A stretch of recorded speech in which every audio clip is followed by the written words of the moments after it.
work with any of you who are interested in working in that region. Having said that, I'd like to set the tone for the plenary session we have here by just pointing out to certain well-known facts and leading to the speakers who would make more specific presentations. First of all, as all of us know, agriculture increases the income of some of the poorest communities in the world. And that's what we are talking about communities in the world. So agriculture by far contribute to the increase of livelihood probabilities for those communities, number one. Number two, but it is also that sector which is most vulnerable to climate change. And as all of us have heard yesterday, it is usually the most vulnerable in the least developed countries in the world who are going to be facing the problems of climate change, and they are usually involved in agricultural practices. Number three, it is also a well-known fact that agriculture contributes to the greenhouse gas emissions, which especially when agriculture is practiced in a non-sustainable way, if I call it that. So that's the background to some of the discussions we'll have here. The session also will be talking about local resilience, use of sustainable agricultural practices, and climate prediction services. We'll be focusing considerably on availability of data at the local level, climate data, and how it has to be useful to the farmer. In that context, we say that one potential mean of reducing the impacts of climate variability for the vulnerable population is to provide seasonal climate forecasts. That's already much discussed in the technical circles as well. But they are rarely developed into tailored farmer forecasts. So the farmer has to have some practical application of that technology. And the major barrier there is usually the manner in which the data available, technical data is available, is communicated to the local community, to the decision maker, the farmer, who makes his or her decision taking into account a number of parameters which include climate data. So climate data is just one parameter, others being local conditions, socioeconomic situation, etc., in making sometimes a risky decision. So how we help in making that risky decision by making it less risky by having farmer level available data is something which we will be discussing in this session. So it has to be the data or the predictions that are there should be easy to access, easy to understand, and focused in a manner that it is of relevance at both level and farmer level. And for this, it is necessary to have interactive personal discussions. The extension workers, the climate data collectors, land climate data collecting agencies have to work very closely with the farmers to make this studied discussion. And one major barrier there is, of course, the skepticism that is there among the farmers. So the development of trust between the person who has providing the information, who is providing it in a digestible manner, and having the trust of the farmer is very, very important. So this is the broad background of this session, where we'll be talking about sustainable agriculture and the climate prediction services information and how it should be packaged. So we have 6 presentations in this session, and I've requested the speakers to keep time to about 10 minutes so that we have at least half an hour discussion at the end of the presentation. So I'd request your inputs in the discussion so that we could build a better case for the projected book project which this session has to contribute to. Of course, I'd also like to add that you are encouraged to highly encouraged to talk to Richard and me during the conference and after the conference if you are interested or working in this area, so that your contribution can be formally incorporated into the book project. Having said that, I'd like to go into the first presentation in this session, and for that I'd like to call on Dr. Maqbool Morshed Ahmed from AIT. He'll be speaking on climate change impacts on tropical agriculture and the potential of organic agriculture to overcome these impacts. Dr. Maqbool.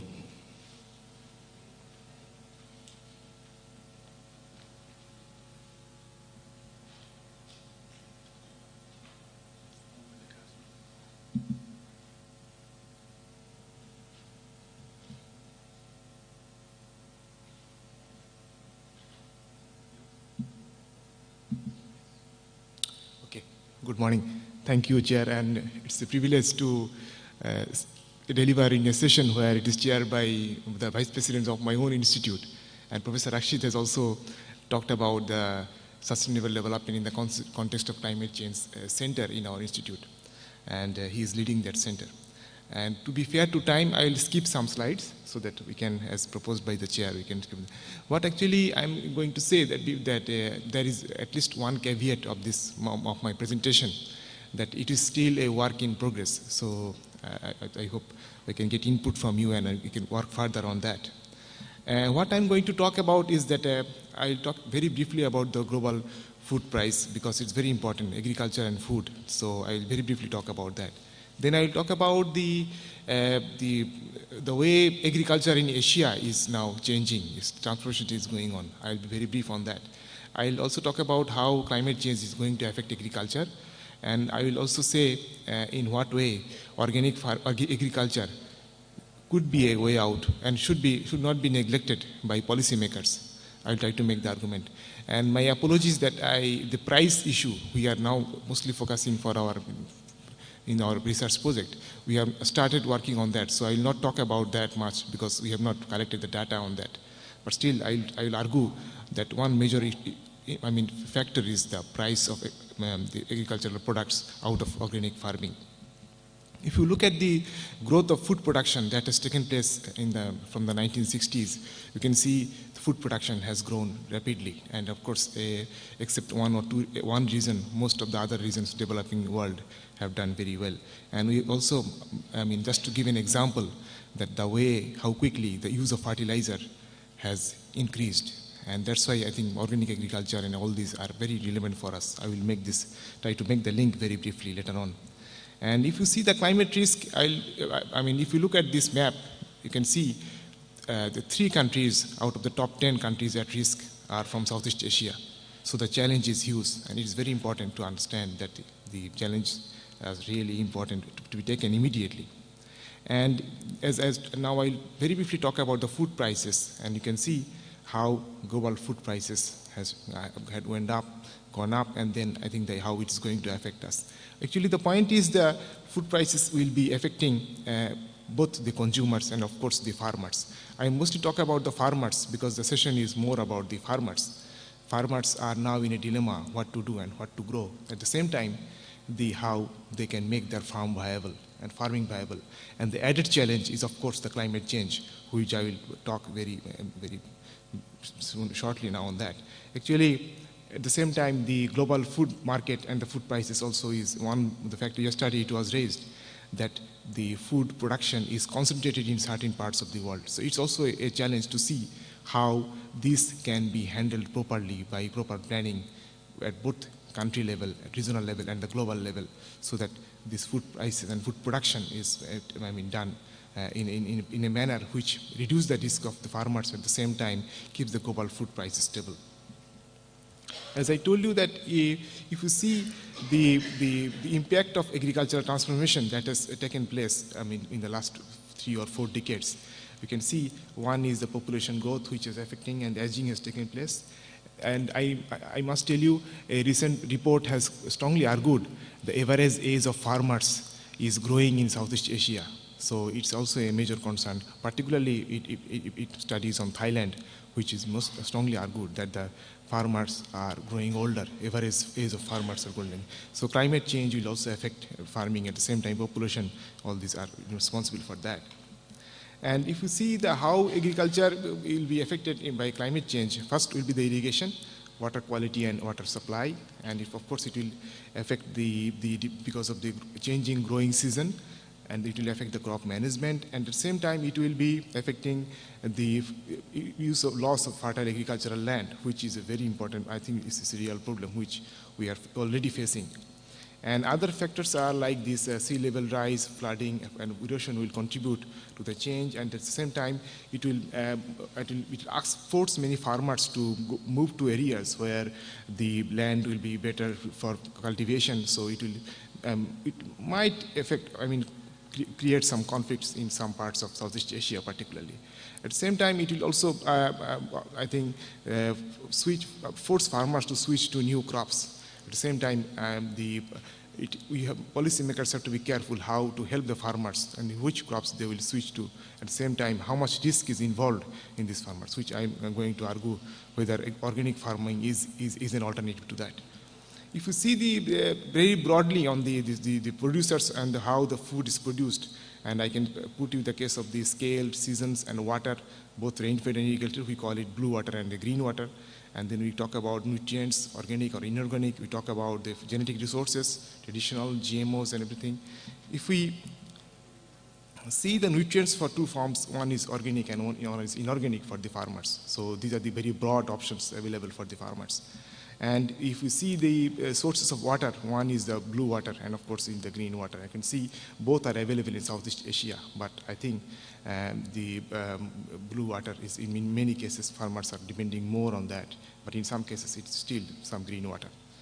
Now, how to do how to handle this? Just to give some examples, already now policy documents are coming out, and it is now important to see and to link them with the farmers, particularly at the farm level. One is, of course, intensifying agriculture, which is, of course, many people are not very comfortable with that. Second is to shift the crop and at the same time go to the crops which are more resistant to floods and droughts, and improving the storage capacity for the farmers, then diversifying towards the higher value products, and water harvesting, which is, not much popular, but some governments are trying, particularly in Southeast Asia, 2 or 3 countries are trying. And then forecasting system, which is, scientific part of this is quite good, but translating that into the farm level is a big challenge. There are, I think, much to do in that. And then ensuring the farmers with linking to the weather, which is also another challenge. I think there are many others, just the main ones I have mentioned. The opportunity for organic agriculture is, I think, are many, but I would argue that there are challenges also. So just to start with the opportunities, I'll say that it consumes less energy, so it has a mitigation and both adaptation benefits. At the same time, it's better than the conventional ones in climate change conditions. Most people agree on that. And it is more profitable, particularly and of course it's better to switching to the drier regions and particularly to the climate extremes. And of course it reduces the dependency on the chemical pesticides, herbicides and fertilizers, which I mentioned, and then I think organic agriculture has opportunity. What I will try to say that what we see on the other hand is the growth of the GM crops. And it's a big challenge. Governments policymakers are really now, in some cases, are divided whether to promote GM crops, how much to promote GM crops. If it is promoted, what will happen to organic agriculture? So I'll just give you the example of whole world, and you can see in Southeast Asia, some countries are already are doing quite a lot of in GM crop agriculture and cultivation. So it's an issue where governments particularly are now considering whether this is the way out. At the same time, there are people who are against it, who are arguing against it. So that's another debate. I think, I'm sure we should not go for that, but let's just to give you the picture on that. And you can see the 2 or 3 leading countries in the region are also doing very well in terms of GM crop cultivation. And what I would say that it's high time to see whether organic agriculture can be promoted. At the same time, whether farmers can be helped in this area. I'll be finishing very soon. And I will just talk about the challenges.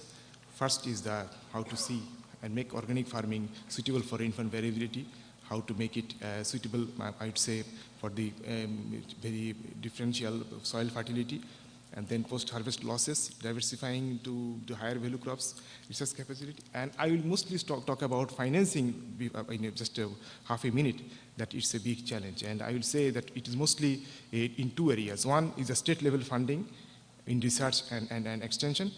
At the same time, it is the funding from outside. If you look at the donor investment, and you can see Southeast Asia is also no exception, how agriculture and health can be compared. You can see how the change has taken place. In that sense, it's very important. So one argument is that the states in the Southeast Asian countries should come forward for organic farming. At the same time, I think donor community should also come forward. I'll close here, stop here. Yeah. Thank you.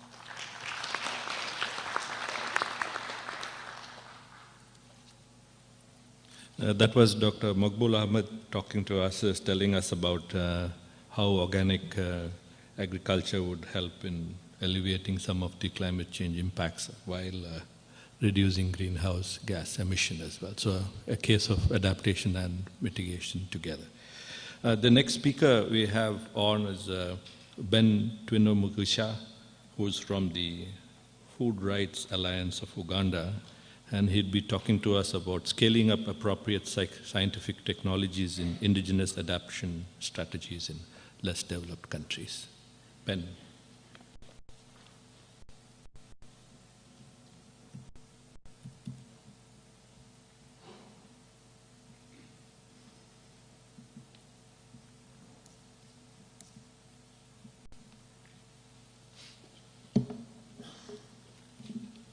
Good morning. I'm presenting on scaling up appropriate scientific technologies in indigenous adaptation strategies. And I'm trying to look at the best options for enhancing small-scale farmers' livelihoods in low-developed countries. I want to highlight the major issues within small-scale farming in relation to climate change. Small-scale farmers generally contribute about 85% of agricultural production and over 65% of GDP in various poor countries. Yet, they are most vulnerable to climate change adverse impacts. And adaptation to climate change in small-scale farming generally survives on indigenous knowledge. And yet, indigenous knowledge is not actually effective in terms of facing the current and future climate change adverse impacts.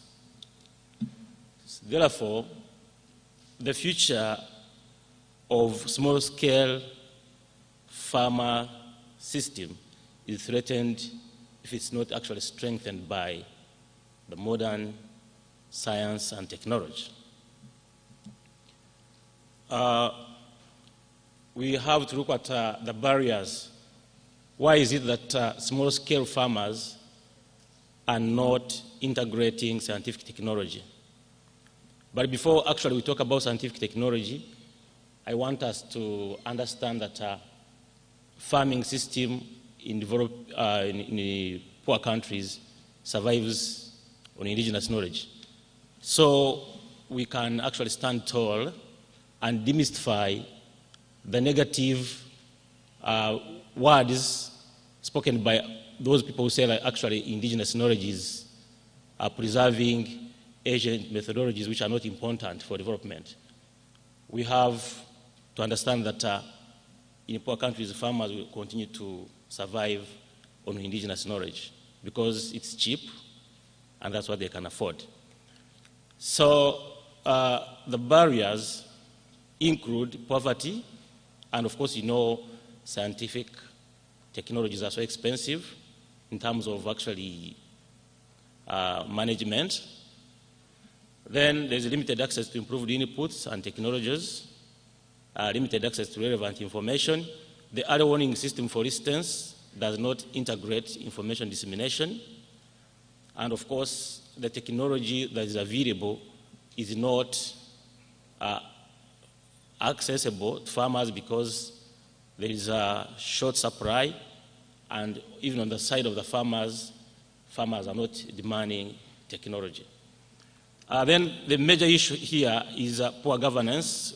We actually lack good policies to guide scientific technology development and adoption. Then there is actually low investment in agriculture and LDCs. Most countries actually still invest below 5% of the national budgets. Then there are gender-related challenges, which might include low access to and control of land by women and children, and you know small-scale farming is dominated by women. Then we lack sufficient infrastructure for effective agriculture value chain management. For instance, this is a typical seed storage facility in most of small-scale farming households. And I don't believe that this kind of storage facility can prevent pests from accessing the stored seeds. But the major issue here in my presentation is the relationship between research extension as a major barrier actually to farmers integrating scientific technology. And as you can see, the current trend in most LDCs actually, and I'm giving a case of Uganda where I come from, research institutions are somewhere in the cities. Then there is someone called an extension service provider who actually talks to research institutions and researchers and just takes information to farmers, which means farmers have been left out of the context. They just receive technologies for which they might not easily understand. The major issue is that even the extension service providers are not adequately trained to comprehend the technologies developed by research institutions. For instance, in Uganda, we have actually implemented a program for more than 10 years, which is the National Agriculture Advisory Services. This is a program that should have helped farmers to adapt to climate change. But all the assessments, the evaluations of these programs indicate that money has been wasted because the research institutions, the researchers are not directly linked to the farmers. And what we see, research institutions, normally want to research on issues where there is money, where they can get funding, not the issues and concerns of the farmers, but the issues that might be of interest or the issues that can actually enrich researchers and research institutions. So now I have to suggest what we can call maybe the options for scaling up scientific technology in indigenous knowledge, because we know indigenous knowledge will not make farmers survive the harsh realities of climate change. And one of the suggestions could be we need to explore an innovative extension and research relationship paradigm where intimate knowledge of small-scale farmers and their farming system must be made a point of reference. Whatever we do, we have to consider farmers. Then information and early warning systems need to effectively integrate appropriate information dissemination with much focus on technological channels that are compatible with established way of communication. What's happening, we find that some people actually talk about mobile telephone doing wonders. But in some countries, you find that most farmers actually find that 80% of small-scale farmers don't have access to telephone system. Then it is important to ensure that the farmers and the disadvantaged communities have their capacities strengthened to benefit from the use of ICT. Yes, we know the telephone, the FM radios are doing wonders, but most people actually who come from Western countries come with such technologies, but they are not actually effectively helping poor farmers because there is no access to such technologies. Then there is something I want us to put in mind. Poor farm adopters are given technology depending on 3 broad factors, and we have to take note of this. 1, technology of the farming technology. The farmers should have knowledge of any technology to be actually developed and adopted. Then access to the means of production of the technology. Farmers should have the power to actually control the production. Farmers' motivation. Farmers should actually see the benefit of that technology. So I want to conclude by saying that the above 3 factors are interrelated and must be respected in whatever we shall be doing. And I can say that success towards adoption of technology in indigenous knowledge will come when all stakeholders have tried to understand the farmers' concerns and issues. I thank you.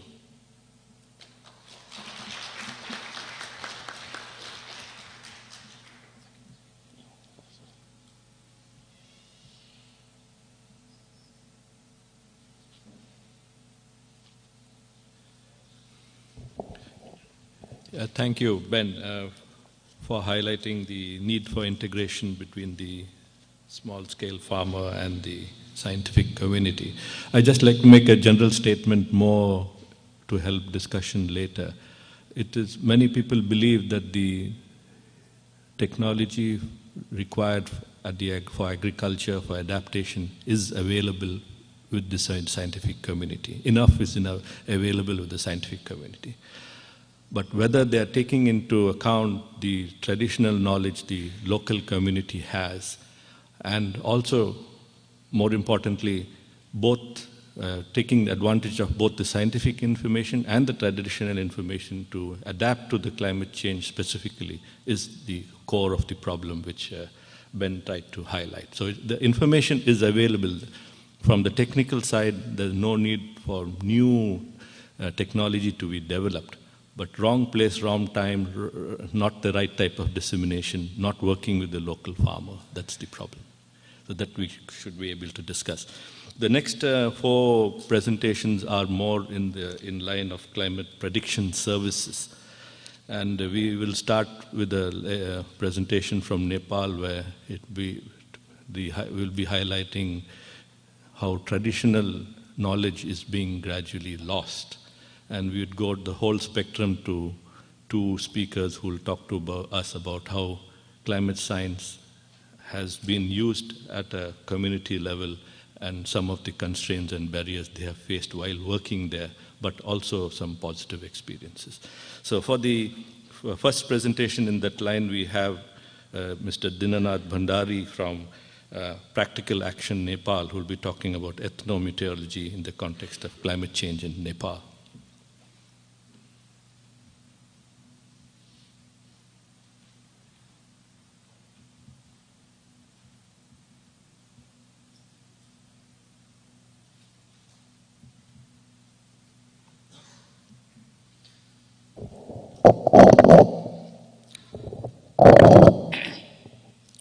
Good morning, ladies and gentlemen, chairs and distinguished participants.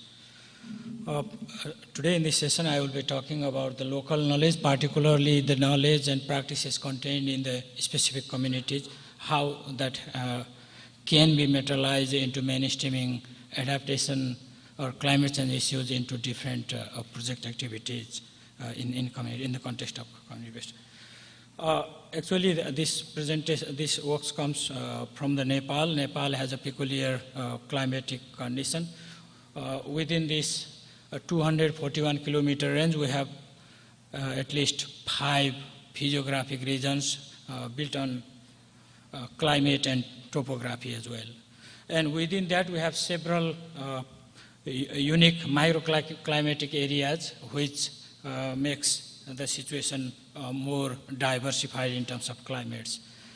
And we have very limited distribution of weather monitoring stations in the past. Now, although they are growing in these years, but for the past records, we should have the stations since remote past. And community have very limited access and understanding to the information that are provided by the stations. In this context, just you can see where meteorological stations that provide information, analytical information is since 1976. We have only 44 stations in that vast diversity of climate within the country, and for rainfall there are 166 stations, which poorly represent different geographic regions. In this context, when we are doing climate projects on the ground, we tried to inbuilt on the information and knowledge that community have since generations in the localities. Therefore, communities both near and far from the weather stations were consulted in different climatic regions, and a special consideration was in those ethnic minorities and some people who migrated from hills to the Tarai were consulted whether they are doing with that knowledge in the new destination or not. And we found that community used current weather phenomena to forecast upcoming weather in many cases. Seeing today's weather, they forecasted what could be tomorrow or the day after or within weeks. That was the tendency community used. For example, there are a few examples. For example, some communities, I have listed here some most repeated inferences of the communities that we found in different climatic zones. And that is red cloud if in the evening of August, the inference was the rain would end within weeks in summer. And if it is April morning, then they expected that rain will be coming soon. And they were based on clouds, wind, birds, animals, and this. And some were linked to livelihoods and other things, like if there were good rainfall in January, some particular communities expected that there would be more bats in the summer. And there was the logical linkage that can be built on in projects. And in many cases, they used extreme events as early warning matters, such as birds or bee behavior. If birds were flying in different ways to their nest, then they predicted that there will be some wrong in the weather. If bees stopped foraging, then they responded to that. And many often it was based on the nature of cloud, and some were able to predict the next season based in the existing season. Therefore, the forecasting services were found up to the year round, not the next year, or to the pre-season ones. And most forecasts were based upon the past experiences in the locality, and that came out based on a number of similar events that were observed in the past. But in these cases, extreme events were considered, not the normal events were remembered. Community only discussed and remembered the extreme part of the events. When the trend was delineated, and it became the trend of the extreme events, not the normals or something. And there is knowledge exchange, that's why it's remaining since generations, and that built on memories of the life of one and accumulated through passed on from their elders. And they also shared among the family members and friends. For example, when one caught with rains and then would come and share with their family how was the situation, and probably the elder person in the family could share his or her past experiences, and they discussed how that could be better coped in such the situations. And it went to the friends and neighbors, and it happened while working in the farms, going to collect firewood and grass, and some of the married woman shared with her parents when she came back to visit her parents, how she met with the extreme events like that. And it built on through time. But no formal discussions were found in the communities that we consulted. And some specific group of communities have some peculiar informations. For example, the Chepangs, they have much more information related to weather and climate based on birds and the butternut tree, because they are closely associated with these trees and the bat.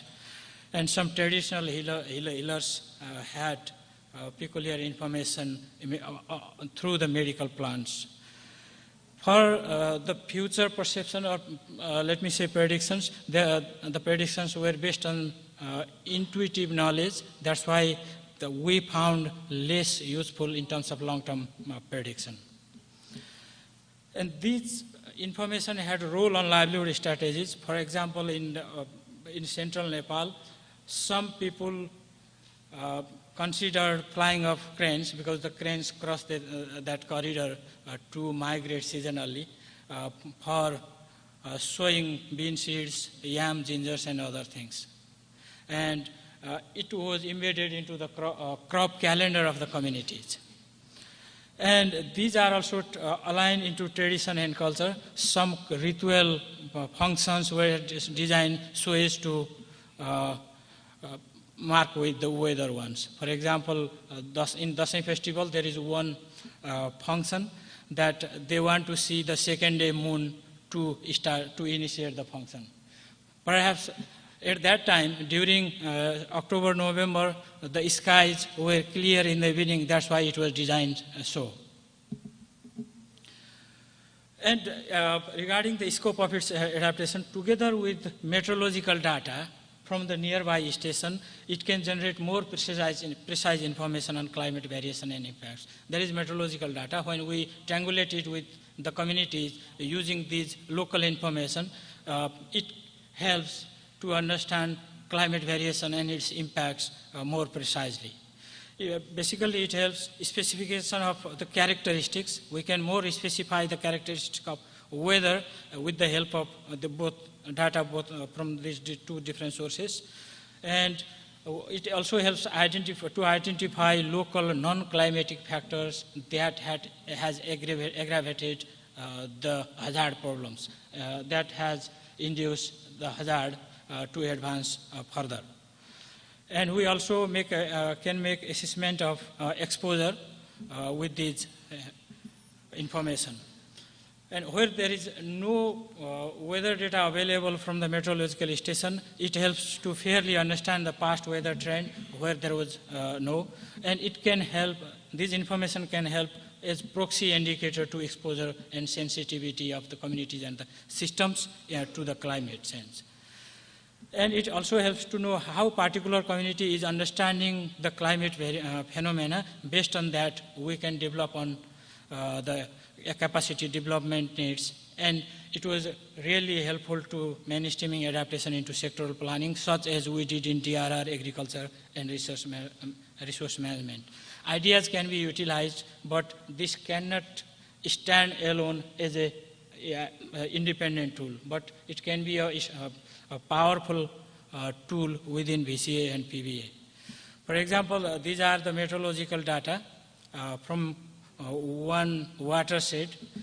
With these and the information from community, we can know that how particular weather pattern has affected community assets and livelihood, how communities have understood on their own ways, for example, the total precipitation and the useful precipitation within that, and what intervention could work better. Thank you, ladies and gentlemen, for your kind attention.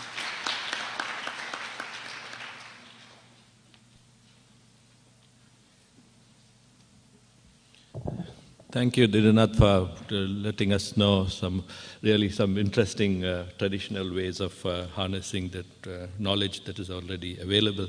I'd just like to remind ourselves that Nepal is a country which is going to face a lot of climate change effects because of two reasons. One is, of course, the Himalayan melt and the micro conditions in different parts of the hills are going to change dramatically. Another very important factor is also that the Himalayas serve as a carbon sink for the black carbon because of the wind which comes from the Southeast Asian region and from the South Asian region. So the mountains, the ice help serve like a sink for the black carbon, which is in addition to the greenhouse gases which are resulting in the melt. So these type of information, traditional conditions might also be changing dramatically considering this point of view. We go on into the next presentation, which is from Africa, enhancing the adaptive capacity of communities in semi-arid areas by harmonizing indigenous knowledge, weather forecasting, and conventional forecasting. This is co-authored by Damien Kashmiri, but will be presented by Linda Kiluma. Linda.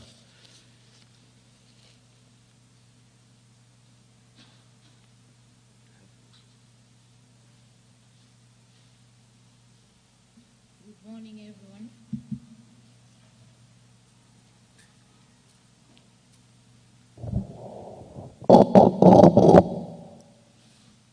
Thank you.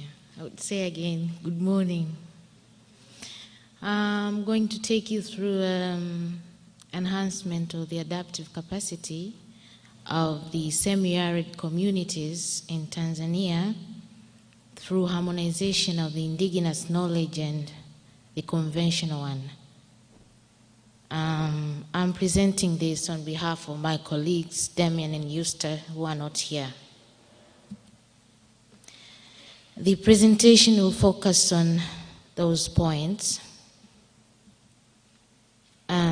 It's an ongoing project which is taking place in the semi-arid zone of Tanzania in 4 regions, that is Dodoma, Tabora, Mwanza, and Arusha.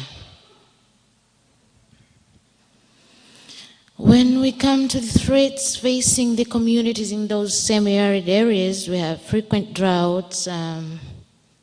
The communities are not very aware, or they are not very much into the aspects of climate change issues, and they face impacts of climate change on agriculture, which is the most sensitive sector, because Tanzania relies on subsistence agriculture, which is mainly rain-fed. There's also loss of some indigenous knowledge indicators due to the impact of climate change. And that indigenous knowledge on weather forecasting is poor stored because it's normally orally passed from generation to generation. And there's also lack of alternative sources of livelihoods. When we come to talking of the indigenous knowledge weather forecasting tools, basically those are some of the examples of the things that they use to forecast weather. There are some plants and flowering of some plants. There's a Maasai guy there looking at the intestine of goats, which sometimes they say like it tells if it's going to rain and for how long they should expect that rain to stay on. That indigenous knowledge weather forecasting is something unique, and is normally what is being used at another location cannot necessarily be applicable in another place. It's local specific. And we believe incorporating it with the climate change policies would lead to development of effective adaptation strategies which are cost effective as well as participatory and sustainable. Oops, sorry.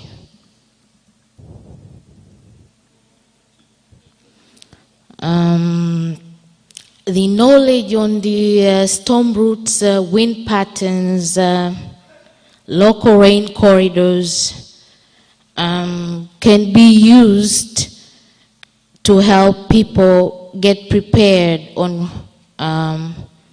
the coming disasters and find shelter when necessary. Oops. As I said, like those guys have been coping for years, and there is conventional weather that is usually for the Met guys, and normally it's not tailored to the needs of the local people.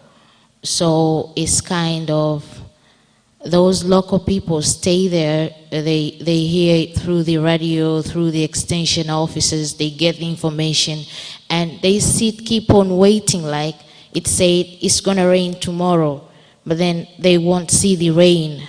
So to them, it's not that useful, and that is why we're thinking of harmonizing the two, the indigenous knowledge weather forecasting with the conventional one.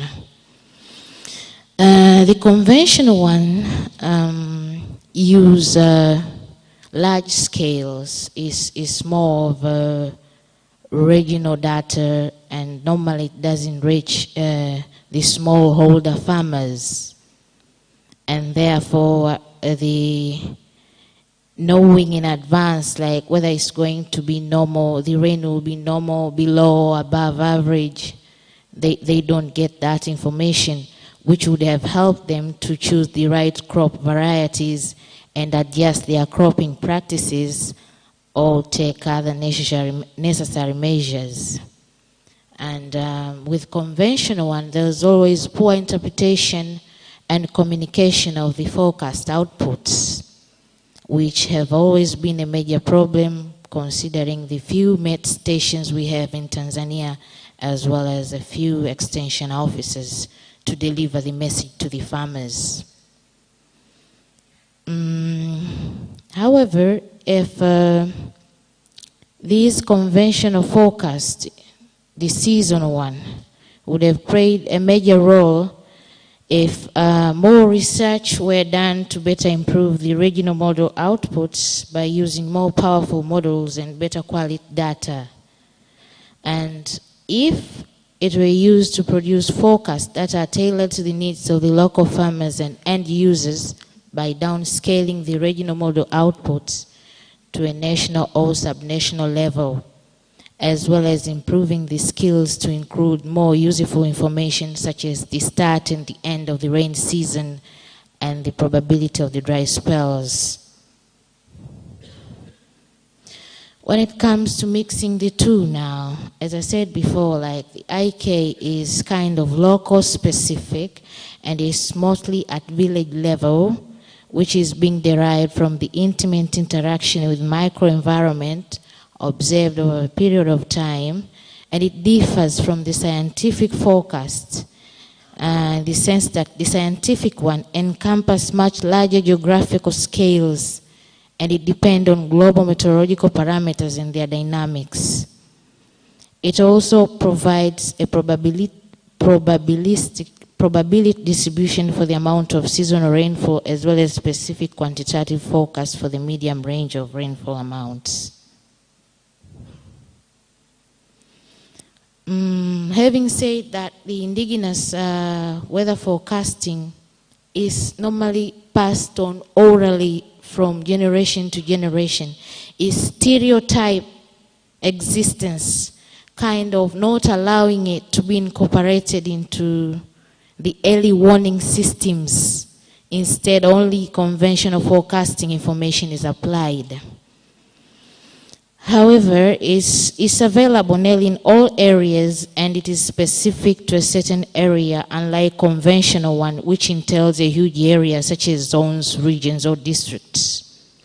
If well interpreted, indigenous knowledge forecasting is precise It covers a small area and is based on previously accumulated experiences of that particular area.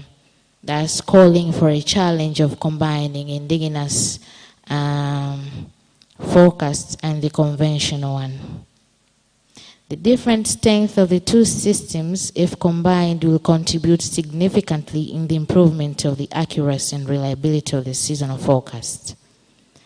As I said before, that this is an ongoing project, so what we are expecting is if we merge the IK indicators with the conventional weather forecasting, will enable production of early warning systems for the vulnerable communities.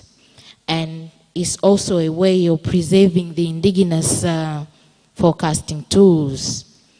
This will also lead to recognition of the impacts of climate change and the associated vulnerabilities and adaptation strategies within the study communities through the use of the combination of the modern early warning systems and the indigenous forecasting and their incorporation in the district planning and poverty eradication processes. It will also be used to increase awareness to district planners on how to use indigenous forecasting and integrate climate change into planning processes at district and village levels. Thank you.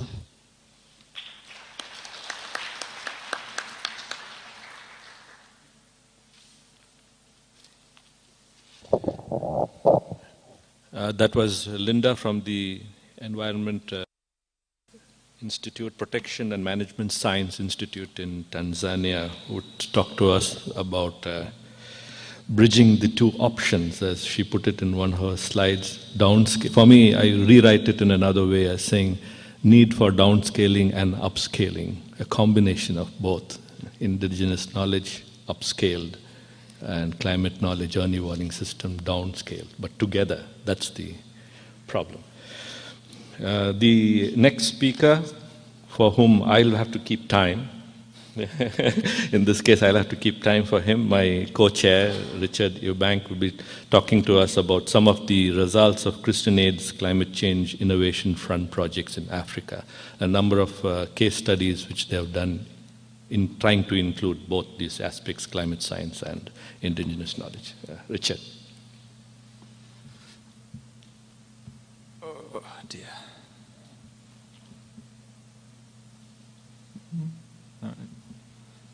Come on. Okay, well, I'm just going to talk very quickly, we're running a bit behind, about the Innovation Fund, which we set up in 2008. And it was really focused on using climate science and local knowledge together. That was really what we wanted to achieve. We ended up with seven different projects. We had about 21 applications, and they were scattered across East and West Africa, with a little bit of a Southern African flavor as well. And we started off with a workshop in 2008, really to get all the partners, all the successful 7 partners together. It was co-organized with UNEP, and we had the Kenyan Met Service and a number of other climate scientists. So we went through climate science, we went through the experience to date in adaptation, and we also developed some guidelines which coincided with the start of this particular process, which were also used to support the 7 programs. What we were really trying to do was to take climate risk as the starting point and then understand how we can respond. So this issue of climate change analysis, PVCA, and then how that then feeds into action, whether it's climate screening for ongoing work. And in fact, one of the conditions of the fund was that we wanted it to be linked to ongoing programs, so that there was a maximum chance for scale up, for feeding lessons learnt into those ongoing programs. And most of the 7 actually did manage to do that. So that's just our sort of approach in a nutshell. Just to really go through some of the activities quite fast. This was the project in Tanzania.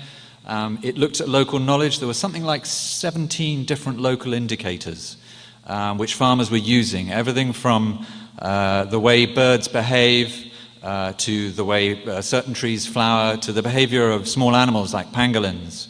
And we had some interesting discussions about whether their behavior whether there was any scientific basis behind that. So looking at some of those local indicators, understanding some of the scientific background, farmers were very interested to know where there was scientific basis for their local indicators and where the science was maybe a bit more tenuous. They did a lot of timelining, looking at their historical knowledge, linking that with the climate record, and the project linked up with the local climate station, and this is Joseph from the local climate station who was the resource person for that.